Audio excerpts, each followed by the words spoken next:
Welcome to Penrose Learning, where we make understanding easy. You have to begin with the essentials. Check your BMW iDrive model, and that firmware is current. Once done, enable Bluetooth and Wi-Fi on your phone, then connect to the car's network. Open the phone's screen mirroring area or the Apple CarPlay/Android Auto option and select your BMW as the target device. Make sure to accept any pairing prompts on the car screen. This establishes the initial secure link so the actual mirroring can begin. Now you progress into connection details. Pick your BMW from the phone's mirroring list and accept pairing on the iDrive screen. Grant required permissions, media notifications, and screen access so apps and audio route correctly. If prompted, choose wired or wireless CarPlay/Android Auto mode.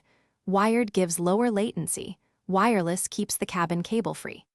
Make sure to tweak phone display settings for aspect ratio or rotation, because misaligned graphics often come from phone scaling rather than the car unit. Finish by confirming audio plays through the car speakers and test a video or navigation app to verify both picture and sound.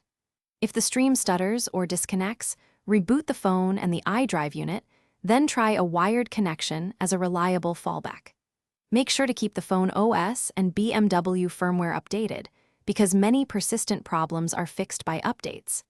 If everything still fails, reset network settings on the phone as a last resort. Thanks for watching. If this was helpful, leave a like and consider subscribing. See you next time.